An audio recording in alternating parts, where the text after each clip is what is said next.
Lactante de 3 meses de vida, que desde hace un mes presenta episodios intermitentes de distensión abdominal, dolores de tipo cólico y algunos vómitos. Tendencia al estreñimiento. Entre sus antecedentes personales hay que destacar que fue un prematuro de 900 gramos y tuvo dificultad respiratoria importante, que precisó que requirió ventilación asistida durante 15 días. ¿Cuál es el diagnóstico más probable de su cuadro? Estenosis colónica secundaria, enterocolitis necrotizante, megacolón congénito, vólvulo intestinal intermitente, enteritis crónica por rotavirus, adenitis mesentérica secundaria, neumopatía crónica. Entonces, vamos a analizar. Entonces, ese es un lactante ya de 3 meses de vida que desde hace un mes presenta episodios intermitentes de distensión abdominal, ¿no? Dolores tipo cólico y algunos vómitos y tendencia al estreñimiento. Probablemente sea un estreñido crónico y sea la causa de su distensión abdominal y de los vómitos. Entre sus antecedentes personales hay que destacar que fue prematuro de 900 gramos. Al nacimiento presentó dificultad respiratoria que necesitó ventilación asistida durante 15 días. Entonces, estamos frente a un paciente que presenta antecedentes de prematurez extrema probablemente, ¿no? O prematurez extrema con 900 gramos, que presentó membrana hialina, por eso la asistencia ventilatoria, y luego como complicación presenta distensión abdominal. Todo paciente con distensión abdominal es sospecha de obstrucción intestinal.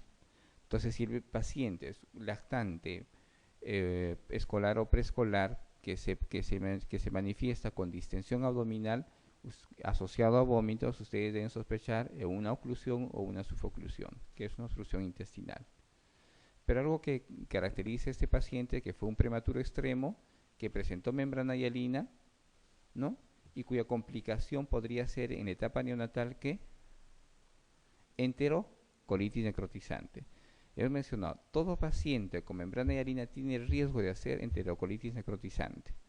Entonces, el enterocolitis necrotizante produce complicaciones. O sea, puede salir del enterocolitis necrotizante y producir secuelas o cicatrices o disminución de la luz del colon. Se llama estenosis colónica, ¿ya? Y la manifestación de la estenosis colónica es entre el tercer o cuarto mes.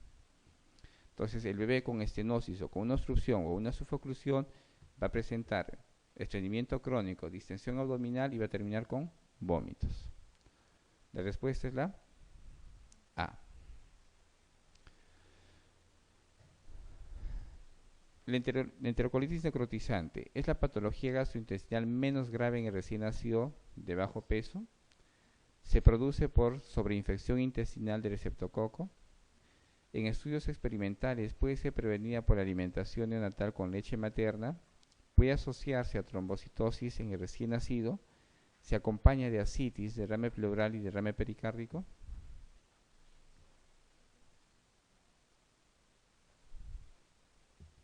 La respuesta, ya. La patología intestinal menos grave no es. La patología es la patología más grave en la unidad de cuidados intensivos neonatales, ¿ya? Se produce sobreinfección por Streptococcus pneumoniae, no es la edad, ¿no? Streptococcus pneumoniae produce infecciones en grupos etarios mucho mayores. Puede asociarse a trombocitosis. ¿Qué hay en el paciente con enterocolitis necrotizante? ¿Hay trombocitosis? ¿Cómo se manifiesta el paciente con enterocolitis necrotizante?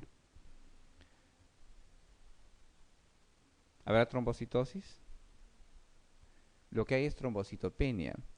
El paciente con enterocolitis necrotizante lo que hace es, ¿no?, también presentar alteración del factor activador de plaquetas y siempre se va a asociar con plaquetopenia. Aparte del compromiso sistémico que tiene, la manifestación gastrointestinal con distensión abdominal, residuo gástrico, ¿no?, presencia de TB non positivo, también van a encontrar compromiso hematológico, que es la plaquetopenia, ¿ya?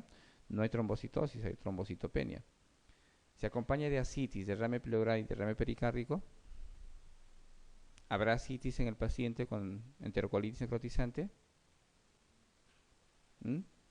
Ascitis sí hay.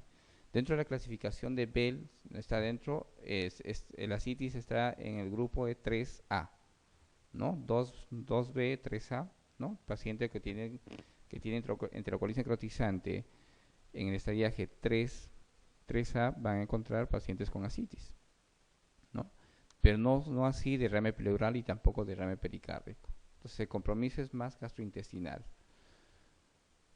Entonces la respuesta es la C. Entonces, si de alguna manera la leche materna disminuye el riesgo de enterocolitis necrotizante.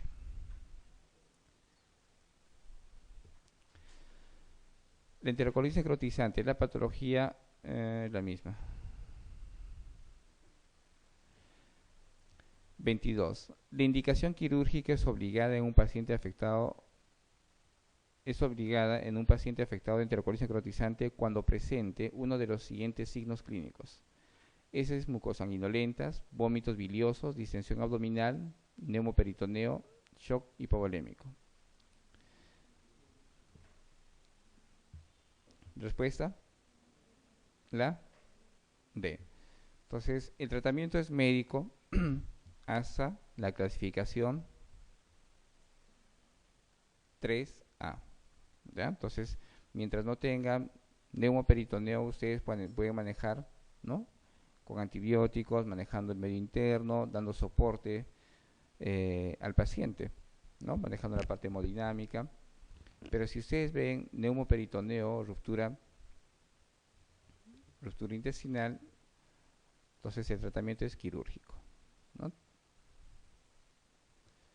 El recién nacido de 1600 gramos con signos de asfixia y repetidos episodios de apnea comienza el tercer día con vómitos, distensión abdominal y deposiciones hemorrágicas. El diagnóstico más probable será invaginación intestinal, vólvulo, megacolon aganglionar, enterocolitis, úlcera del divertículo de Meckel. El bebé, el neonato, podría ser invaginación intestinal. Podría presentar vólvulo, megacolon agangliónico o aganglionar. ¿Qué es el megacolon aganglionar? La enfermedad de Hirschsprung. El neonato presentará enfermedad de Hirschsprung, manifestará de recién nacido y será causa de sangrado. La úlcera del divertículo de Meckel produce sangrado. Lo que ustedes deben hacer es diferenciar qué patologías son del grupo neonatal y qué patologías se pueden presentar en la edad pediátrica. ¿Habrá vólvulo en etapa neonatal? Sí. Y el vólvulo nace inmediatamente, se presenta con vómitos y deposiciones sanguinolentas, con hematoquesia. ¿Sí? ¿Habrá invaginación intestinal? La invaginación intestinal también se manifiesta con sangrado, hay hematoquesia. Pero en etapa neonatal, ¿ustedes tendrán invaginación intestinal? No. La invaginación intestinal es una patología propia de la edad pediátrica, ¿no? Generalmente se presenta a partir del tercer mes hasta los 5 o 6 años, pero no van a encontrar ustedes invaginación intestinal en etapa neonatal, ¿ya? Pero sí el vólvulo. Megacolon aganglionar, la enfermedad de Hirschsprung se puede manifestar en etapa neonatal. Sí, también se puede manifestar, pero no con sangrado. Entonces, la enfermedad de Hirschsprung es la ausencia, ¿no?, de plexo, ¿no? Hay ausencia de motilidad intestinal y puede haber de repente ausencia de meconio. Entonces sería la manifestación, pero no de sangrado. ¿La enterocolitis necrotizante es propia de la edad neonatal? Sí. ¿La úlcera del divertículo de Meckel se manifiesta con sangrado? Sí, pero en una etapa pediátrica y no neonatal. Entonces, con todo eso, en el recién nacido de 1600 gramos con signos de asfixia y repetidos episodios de apnea, que comienza el tercer día con vómitos, distensión abdominal y deposiciones hemorrágicas, será enterocolitis necrotizante. Tiene ¿no?, todos los factores de riesgo para ser enterocolitis necrotizante. Y los factores de riesgo son asfixia, ¿no?, o disminución de flujo hacia el nivel espláncnico. Los episodios de apnea incrementan el riesgo o la disminución de flujo a nivel espláncnico. Todo eso, y asociado obviamente a la prematurez, hacen de que el paciente tenga riesgo de hacer enterocolitis necrotizante, y la manifestación clínica será vómitos, distensión abdominal y deposiciones hemorrágicas. La manifestación clínica tiene un efecto inverso de acuerdo a la edad gestacional en el enterocolitis necrotizante. Cuanto más prematuro, la manifestación clínica o la enterocolitis se presenta en forma un poco más tardía. En el recién nacido a término es mucho más rápida la manifestación de la enterocolitis necrotizante, pero el riesgo es obviamente mayor de acuerdo a la edad gestacional. Cuanto menor edad gestacional, mayor riesgo de enterocolitis necrotizante, pero la manifestación clínica es un poco más tardía en los prematuros extremos. ¿Sí? ¿Está claro eso? Perfecto. La respuesta es la D. Un niño de 5 días de edad, nacido con 1200 gramos de peso, muestra mal aspecto general con distensión abdominal. Retiene en el estómago las tomas administradas por sonda y tiene algún vómito. En la radiografía simple hay distensión de asas abdominales y se ve aire en la pared del intestino, pero no en el peritoneo. El diagnóstico será hilio meconial por fibrosis quística, estenosis o atresia del duodeno, enterocolitis necrotizante, atresia del ano, peritonitis neumocócica.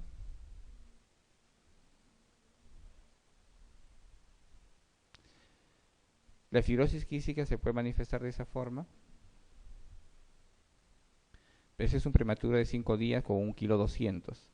Ya hay con compromiso del estado general, hay compromiso sistémico y también gastrointestinal, con distensión abdominal y residuo, ¿no? En la radiografía hay distensión y ya lo que es casi patognomónico, casi propio de la patología es la presencia de aire en la pared, que se llama neumatosis, y eso hace diagnóstico de enterocolitis necrotizante.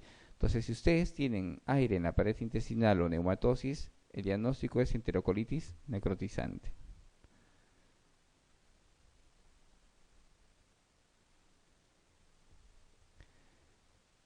Pregunta 25. Señale qué afirmación de las siguientes relativa al meconio fetal normal es correcta.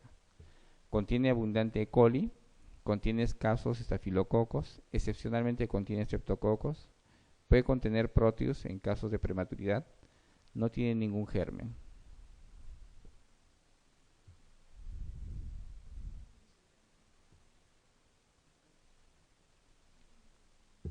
Respuesta. En la pregunta les da la respuesta, ¿no? Meconio fetal normal. Entonces el meconio fetal normal es exacto. No tiene gérmenes. Entonces, ¿con esto qué quiere decir? Si ustedes tienen bebés que nacen con líquido verde, no significa que deban recibir antibióticos, ¿no? Entonces los líquidos verdes no son sinónimos de infección o de sepsis. Entonces el líquido verde se da por estrés. El estrés puede ser de muchas causas, puede ser infecciosa, puede ser metabólica, puede ser hemodinámica en la mamá, ¿no? Entonces sí causar meconio. Entonces si no hay ningún factor de riesgo para infección, ustedes no inician antibióticos.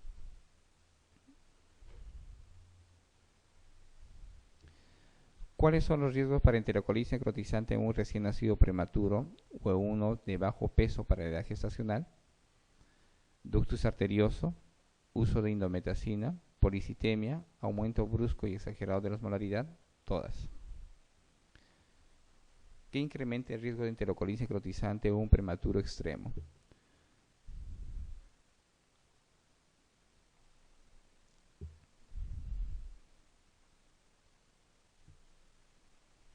Respuesta. Entonces todo parte de su prematurez. La prematurez, vamos a regresar un poco, produce dificultad respiratoria por falta de surfactante. La falta de surfactante hace que el bebé tenga dificultad respiratoria y esa dificultad respiratoria hace que el bebé tenga necesidad de más oxígeno y necesidad de presión, probablemente sea ventilación mecánica, pero inicialmente va a tener hipoxia e hipercapnia, y esa hipoxia e hipercapnia produce acidosis metabólica, ¿no? Y esa acidosis metabólica o esos cambios químicos en el bebé hacen que haya una redistribución de flujo en el bebé. Entonces los órganos nobles no se van a desproteger, o sea, se cuidan los órganos nobles, y los órganos nobles son el cerebro, la suprarrenal y el corazón, pero a expensas de repente de no proteger órganos como los riñones, la parte esplácnica y la piel. Entonces cuando hay disminución de flujo hacia la parte esplácnica, Entonces la presencia de oxígeno también falta. Entonces esa hipoxia es un factor importante para enterocolitis necrotizante. Si asociado a eso tienen ductus arterioso, ¿qué significa? Que la sangre que sale del ventrículo izquierdo por la aorta, una parte se va por el ductus hacia la parte pulmonar y otra parte se va a la parte sistémica, que va a irrigar todos los órganos. Entonces usted ya tiene de por sí un porcentaje secuestrado de sangre. Y eso obviamente también repercute en la perfusión esplénica.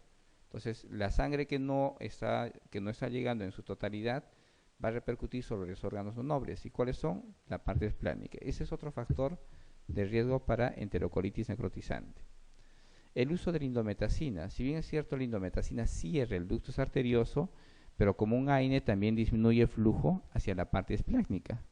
Todos los AINES, por eso es que ustedes tienen, cuando ustedes consumen aspirina, ibuprofeno, indometacina, terminan con una gastritis o una úlcera. Eso es por disminución de flujo. También tiene riesgo de enterocolitis. La policitemia. La policitemia produce hiperviscosidad en el bebé y la manifestación es a nivel de todos los órganos. Pulmonar va a tener dificultad respiratoria, en la piel va a tener cianosis y por lo tanto el flujo hacia la parte esplénica también disminuye por la viscosidad. También tiene riesgo de enterocolitis necrotizante.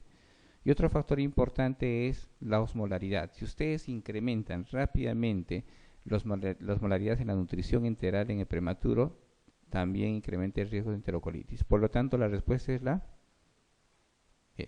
todas. ¿Sí? Bien. Pregunta 27. ¿Neumatosis intestinal es patognomónica de qué? Enterocolitis necrotizante. Respuesta B. 28. ¿Cuál es la afirmación incorrecta de la enterocolitis necrotizante? Se encuentra un hemocultivo positivo en el 70-80% de los casos de NEC. El organismo más común es el Staphylococcus epidermidis seguida de coli y Klebsiella. El rotavirus y el coronavirus se han asociado a enterocolitis necrotizante en varios centros. Las enterotoxinas producen enterocolitis necrotizante. Las infecciones fúngicas producen enterocolitis necrotizante.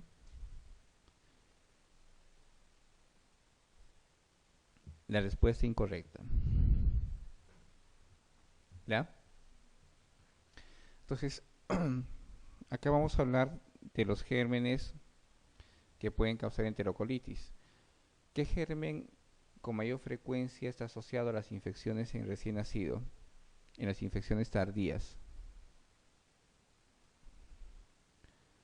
Vamos a regresar un poco, vamos a recordar. ¿Cuáles son los gérmenes que producen sepsis en el prematuro? En el recién nacido, perdón, o el neonato.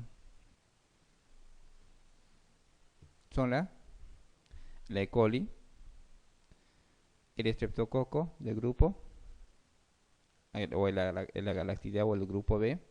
¿Qué más? Listeria y Clamidia trachomatis, que son los más frecuentes. ¿Ya?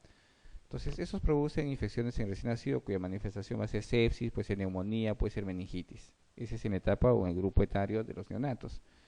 Esa es una infección neonatal. Esto porque esos gérmenes que hemos mencionado son parte de la flora vaginal y van a producir una infección vertical. Pero si hablamos de sepsis o infecciones tardías, si hablamos de otros gérmenes. Entonces, ¿qué gérmenes se encuentran en el ambiente hospitalario? A la cabeza. ¿Qué gérmenes tienen en la mano? Que son los responsables, que son ustedes los responsables o nosotros somos los responsables de transmitir la infección en el bebé. El estafilococo. ¿No? Nosotros tenemos en la mano estafilococo. Tenemos E. coli, tenemos Klebsiella, tenemos Acinetobacter, tenemos todos los gram negativos que están asociados a las infecciones intrahospitalarias. Entonces, ¿ese es causa o es un factor de riesgo para enterocolitis? Sí, ¿no? Estamos mencionando las infecciones bacterianas como causa o como factor de riesgo infeccioso para enterocolitis. ¿Los virus producirán enterocolitis necrotizante? Porque van ustedes con una gripe, se acercan al bebé, evalúan al bebé o al prematuro y le pasan, no sé, pues su adenovirus, ¿no? Su rotavirus, su coronavirus. ¿Serán los virus responsables de enterocolitis necrotizante? Sí, se ha descrito, lamentablemente.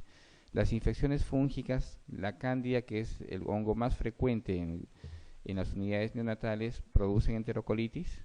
También. Las toxinas, ¿pueden producir enterocolitis? También. ¿Ya? Entonces, con todo eso, por descartes, ¿qué me queda? ¿Ya? ¿Qué me queda? Si sé que las bacterias producen enterocolitis, los virus, los hongos, las toxinas, me queda la A. Entonces, es importante saber que no todos los pacientes con enterocolitis necrotizante hacen bacteriemia. ¿Ya? La bacteriemia se da solo en un 20 a 30%, quizás menos del 20%. Entonces, no esperen encontrar ustedes cultivos positivos en pacientes con enterocolitis. No van a encontrar en un 70-80% o van a tipificar o van a aislar el germen en los pacientes con enterocolitis. Entonces, si la pregunta o una de las alternativas es entre 20 a 30%, es una respuesta correcta. Pero 70-80% no. ¿Respuesta? La A. ¿En quiénes hay mayor riesgo de desarrollar enterocolitis necrotizante? Edad corregida entre 31 y 33 semanas, o sea, entre los 7 o 8 semanas de vida si nació a las 24 semanas. Grado de inmadurez, sustratos, o sea, no se refiere a la osmolaridad, bacterias intestinales, isquemia, ductus muy significativo no tratado, exsanguíneo transfusiones más realizadas, todas. ¿En quiénes tienen riesgo de ser enterocolitis necrotizante?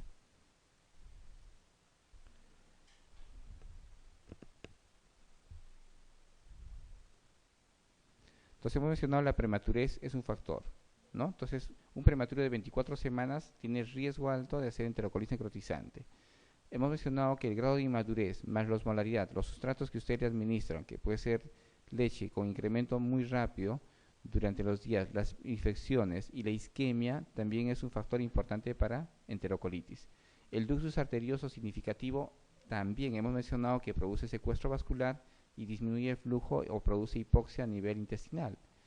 Las exsanguinotransfusiones, el colocar catéteres, el simple hecho de colocar catéteres umbilicales incrementa el riesgo, y más aún si no se realizan bien o los flujos son muy altos, también producen enterocolitis necrotizante. La respuesta es todas.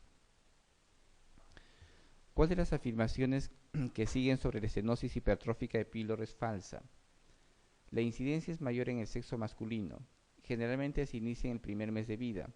Los vómitos están teñidos de bilis. El vómito suele ocurrir en una forma de proyectil. Se observa una ictericia asociada.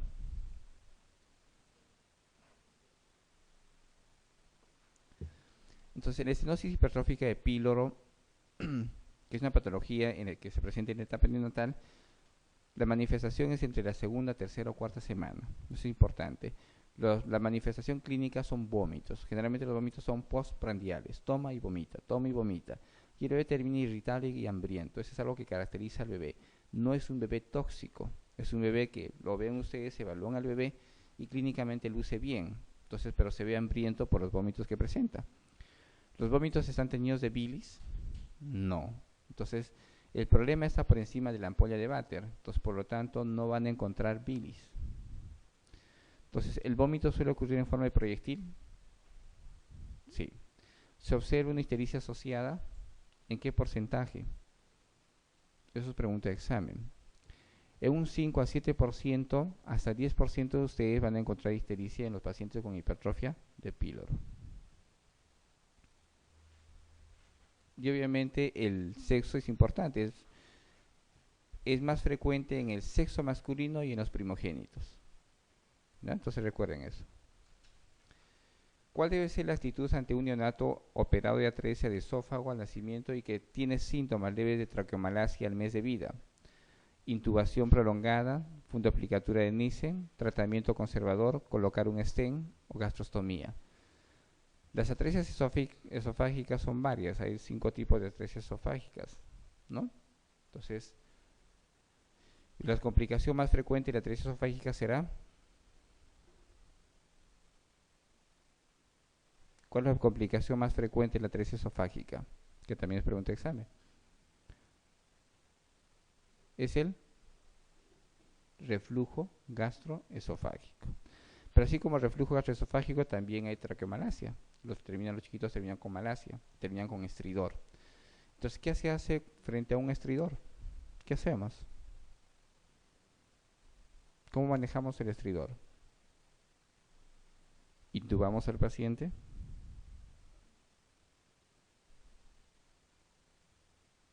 Entonces, eso es importante. Entonces, ¿cuál será la actitud ante un neonato operado de atresia esofágica al nacimiento y que tiene síntomas leves de traqueomalacia? ¿No?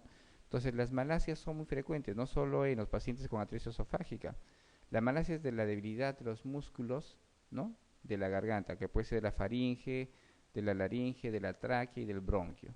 Entonces, ustedes van a tener laringomalacia, traqueomalacia, traqueobroncomalacia. Pero si tiene manifestación leve, probablemente solo sea de laringe, de faringe, una laringomalacia que no tenga mucha repercusión. Entonces, la conducta es observar. Así como el niño crece, los músculos también se van desarrollando y esto va desapareciendo más o menos al año de vida. Entonces, la manifestación clínica de la malasia desaparece más o menos al año. Entonces, ¿qué hacen ustedes? Observan, nada más. La respuesta es la C. Entonces, esto cambia si los síntomas, ¿no?, son severos con dificultad respiratoria, donde probablemente tenga laringotraqueo broncomalacia y termine el paciente intubado por dificultad respiratoria. Es totalmente diferente. Neonato de 36 semanas de edad gestacional y 24 horas de vida, que presenta desde pocas horas de su nacimiento taquipnea, aleteo nasal, retracción intercostal y subcostal y ligera cianosis. En la radiografía de tórax aparece un pulmón hiperinsuflado con diafragmas aplanados, refuerzo ciliar, líquido sin cisura. Esta ya vimos. ¿Cuál es la respuesta? A, oxigenoterapia.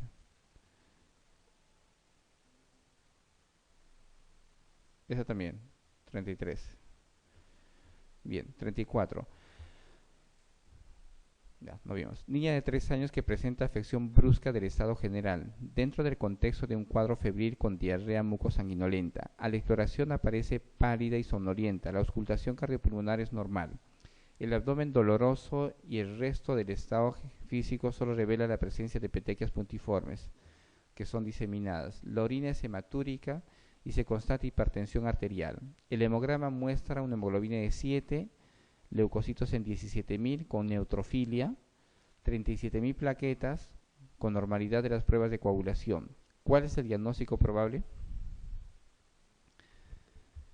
Será sepsis por salmonella, púrpura Genow-Schönlein, una glomerulonefritis aguda postinfecciosa, síndrome urémico hemolítico, coagulación intravascular diseminada.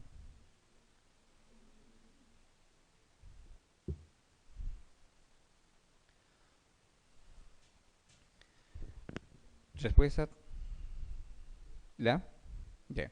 Es típica la manifestación del síndrome de Genow-Schönlein, de SHU, ¿no? Síndrome urémico hemolítico. Entonces es una niña de 3 años. Entonces el síndrome urémico hemolítico, su grupo etario es de los 2 hasta los 5 años. Algunos consideran hasta los 7 hasta los 10 años. Entonces es frecuente en ese grupo etario. Generalmente sea por una infección o una complicación postinfecciosa.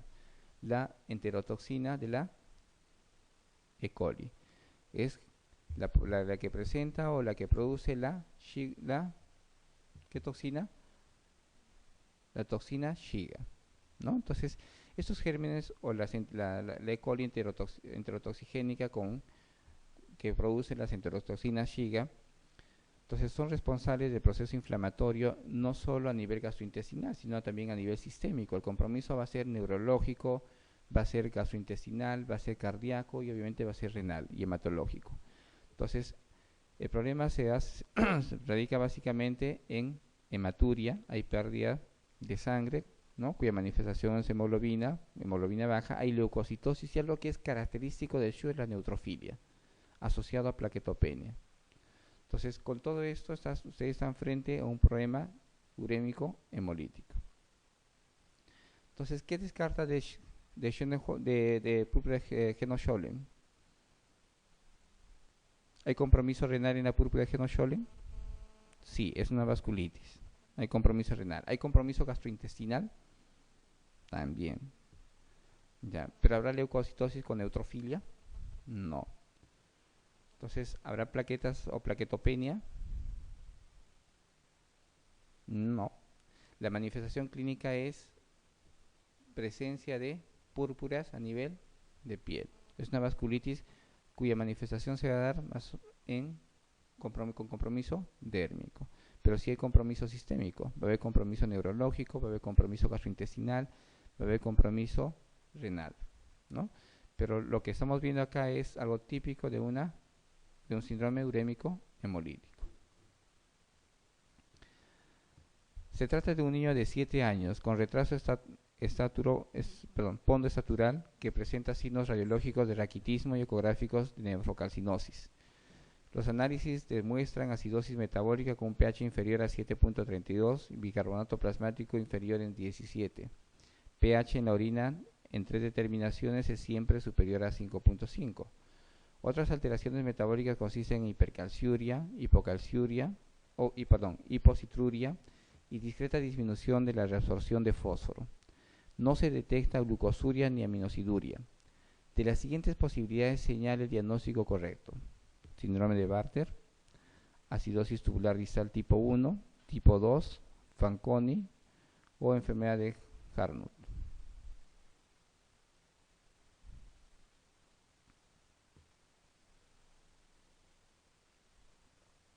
Dentro de las alternativas les han puesto todas las tubulopatías, o por lo menos las más frecuentes, las tubulopatías. Las tubulopatías están asociadas, algunas están asociadas a acidosis metabólica y otras a alcalosis metabólica. Eso es importante saber. En el caso es un paciente de 7 años con retraso pondoestatural. Es un niño que probablemente desde chiquito no ha tenido una ganancia de peso y tampoco estatura en forma adecuada. Y es asociado al raquitismo y tiene las ecografías nefrocalcinosis. Si ustedes tienen un paciente con acidosis metabólica, nefrocalcinosis, van a pensar, lo primero que van a pensar va a ser en acidosis tubular renal, ¿sí? Dentro de la acidosis tubular renal van a tener que decir cuál es el tipo 1, el tipo 2, será asociada a Fanconi. Entonces van a tener que de alguna manera ver qué otras cosas más presenta el niño. Entonces en las acidosis tubulares tipo 1, que son las distales, hay una mala absorción de los hidrogeniones, ¿no? Entonces, y el paciente obviamente presenta acidosis prolongada y de bastante tiempo. En la acidosis tubular tipo 2, que es la proximal, el problema es el bicarbonato. Entonces no se absorbe el bicarbonato, por lo tanto hay presencia de bicarbonato en la orina y obviamente con incremento de la acidosis a nivel sérica. En la de Fanconi hay compromiso a nivel proximal, pero no solo está asociado al compromiso del bicarbonato, sino también tiene que ver mucho a la presencia de glucosa y los aminoácidos. Hay glucosuria, no hay la absorción de glucosa y tampoco de aminoácidos. Por lo tanto, no solo se pierde bicarbonato, también se pierde glucosa y también se pierde aminoácidos. Entonces, ¿cómo hacer el diagnóstico diferencial entre Fanconi y el tipo 1 o el tipo 2? Hemos mencionado que el tipo 1 es la distal, que tiene que ver con los hidrogeniones. No hay una absorción de hidrogeniones. El tipo 2, que es la proximal, el problema es en la absorción del bicarbonato. Y el tipo 3, el tipo Fanconi o el síndrome de Fanconi está asociado con una absorción a nivel proximal que no solo compromete el bicarbonato, sino también la glucosa y los aminoácidos.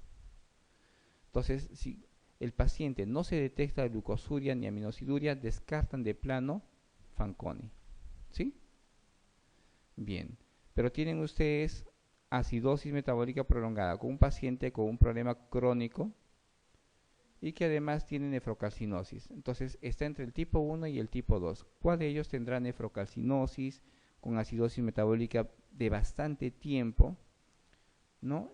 Y con un pH de orina en 3 determinaciones que es siempre superior a 5.5?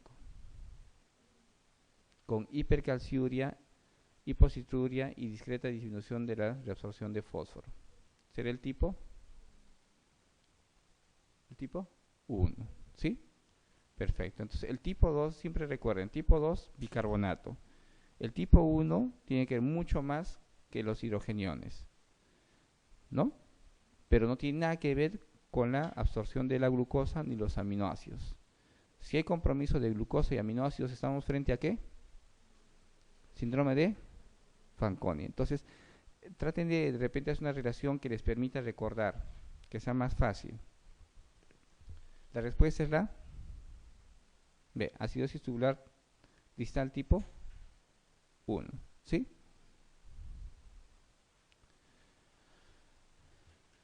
La fibrosis